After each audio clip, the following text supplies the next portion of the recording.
बिस्मिल्लाहिर्रहमानिर्रहीम। In connection with previous lecture हमने जो कंप्यूटर आर्किटेक्चर डिस्कस किया था उसमें डिफरेंट कंपोनेंट्स हमने डिस्कस किए थे, जिसमें सीपीयू था, मेमोरी यूनिट, कंप्यूटर बस, इनपुट आउटपुट यूनिट, ये कुछ हमने डिस्कस किए थे। तो इसमें हमने एक नेक्स्ट जो क्वेश्चन इसमें बनता है सीपीयू का सेंट्रल प्रोसेसिंग यूनिट, वो हम आज डिस्कस करेंगे।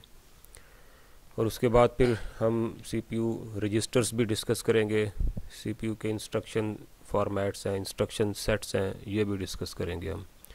और सीपीयू का फैच, डिकोड, एग्जीक्यूट साइकिल क्या होता है वो भी डिस्कस करेंगे।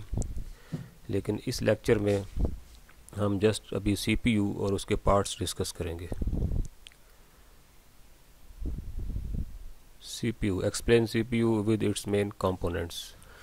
CPU which is considered a brain of computer, जो कि तमाम एक्टिविटीज़ को कंट्रोल करता है कंप्यूटर की, और तमाम ऑपरेशंस को भी कंट्रोल करता है। डाटा को फैच करना, डिकोड करना, एग्जीक्यूट करना, स्टोर करना, ये सारी चीज़ें इसमें शामिल होंगी। और डाटा की प्रोसेसिंग करना, ये भी इसमें शामिल होगा। सीपीयू सेंट्रल प्रोसेसिंग यूनिट है, which is also called processor भी कह सकते हैं। ये कुछ मेन पॉइंट्स बुक से ही ली हुई हैं, लिए हुए कुछ और पॉइंट्स भी डिफरेंट बुक से ये मैंने इकट्ठे किए हुए हैं, ये भी मुझसे आप ले लीजिएगा। इसे मैंने अपलोड भी किया हुआ है व्हाट्सएप ग्रुप पे। It performs different operations on the data according to given instructions. जो भी हम इसे इंस्ट्रक्शंस देंगे उन्हीं इंस्ट्रक्शंस के मुताबिक ही ये ऑपरेशंस परफॉर्म करेगा। फॉर एग्ज़ाम्पल, हम इसे एक इंस्ट्रक्शन देते हैं 2 + 5, तो ये उस इंस्ट्रक्शन को ऑपरेट करेगा, उसमें दोनों को ऐड करेगा 2 और 5 को, और हमें इसका रिज़ल्ट दे देगा। ये एक अर्थमेटिक ऑपरेशन कहलाएगा जिसमें एडिशन हो रही है। इसी तरह से सब्ट्रैक्शन भी कर सकते हैं, मल्टीप्लिकेशन भी कर सकते हैं, डिवीजन भी कर सकते हैं।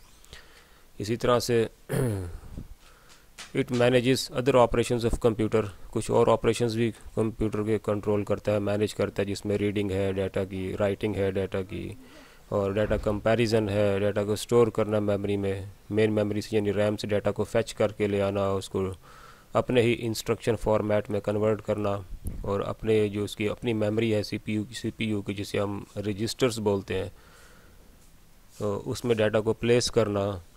तो ये इसके कुछ मैनेजमेंट है इसकी ऑपरेशंस की। ये डिफरेंट इसके जो कंपोनेंट्स हैं सीपीयू के, वो इसे कंट्रोल करते हैं। कंट्रोल यूनिट है, उसमें एएलयू यूनिट है, मेमोरी यूनिट है, डिकोड यूनिट है, ये डिफरेंट इसके फंक्शनैलिटीज़ परफॉर्म करेंगे।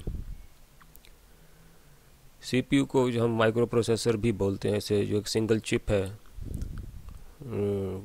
और ये डबल चिप भी हो सकती है, कोर, डुअल कोर भी हो सकती है।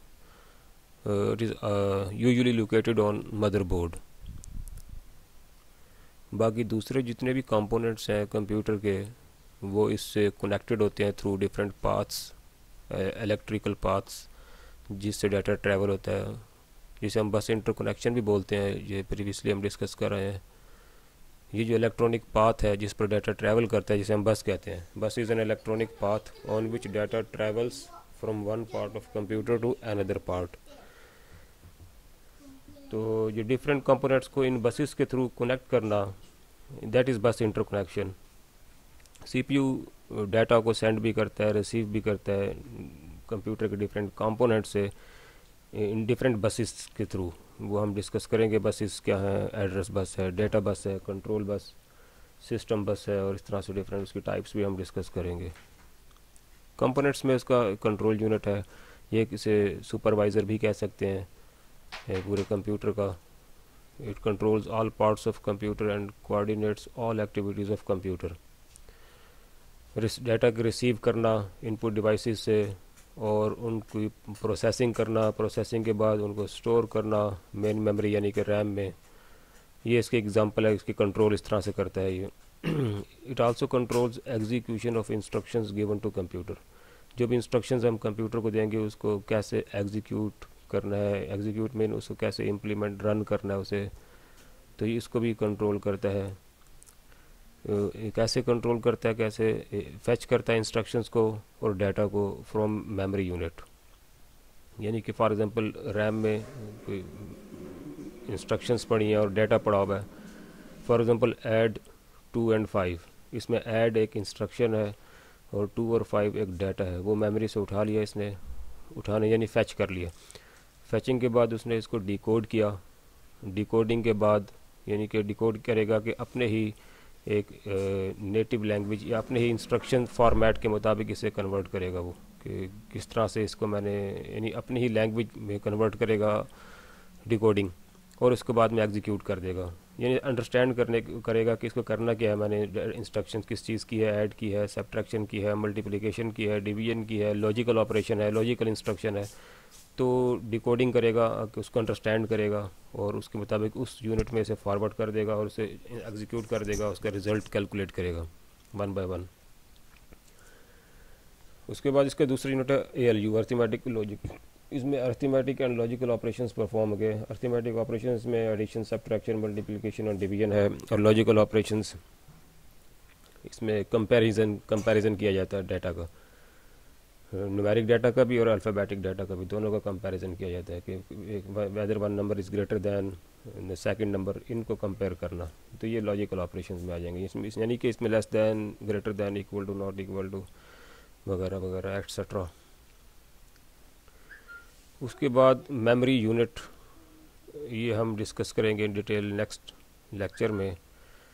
ये मेमोरी CPU के इन 2 पार्ट्स के अलावा CPU एक कंट्रोल यूनिट और ALU के अलावा इसका एक और पार्ट है जिसे हम डिकोड यूनिट बोलते हैं, वो डिकोडिंग में ही ये परफॉर्म करेगा, ये डिकोड यूनिट जो है ये वाला। और इसका एक मेमोरी यूनिट भी है जिसे हम रजिस्टर्स बोलते हैं, और डाटा डिकोडिंग के बाद, एग्जीक्यूशन के बाद टेम्परेरी तौर पर उस मेमोरी यूनिट में यानी रजिस्टर्स में प्लेस कर दिया जाता है, वो भी इसके पार्ट्स माने जाते हैं। इसके अलावा कुछ कैशे मेमोरी, इंटरनल कैशे जिसे बोलते हैं, वो CPU का पार्ट होता है, वो भी मेमोरी की ही टाइप है रजिस्टर्स के अलावा, जो CPU का पार्ट होती है। इस तरह से एक्सटर्नल मेमोरी है जिसे हम लेवल 1, 2, 3 बोलते हैं, और वो CPU से हट कर होती है, यानी between the main memory and CPU।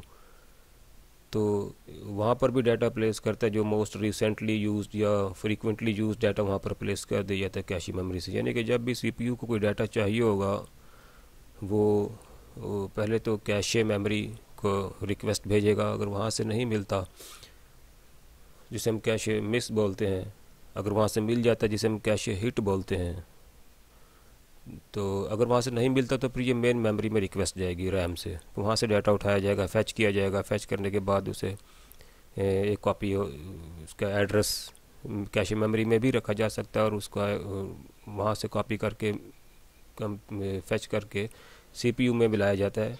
Fetch करने के बाद उसे फिर डिकोड यूनिट में लिया जाता है, डिकोडिंग होगी वहाँ पर, जहाँ पे वो डाटा और इंस्ट्रक्शंस उस प्रोसेसर के अपने इंस्ट्रक्शन फॉर्मेट में कन्वर्ट होगा। इंस्ट्रक्शन फॉर्मेट्स क्या होते हैं, इंस्ट्रक्शन सेट्स क्या होते हैं, वो नेक्स्ट लेक्चर्स में हम देखेंगे। तो ये इसका सारा प्रोसीजर है।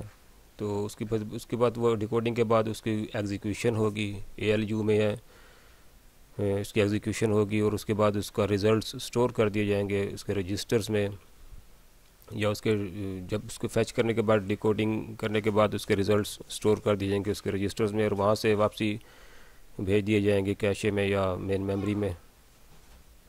तो ये कुछ सिंपल सा एक इंट्रोडक्शन था CPU का, इसका एक अलग से क्वेश्चन बन सकता है। That's all for the central processing unit. इसके बाद हम नेक्स्ट लेक्चर में डिस्कस करेंगे मेमोरी यूनिट।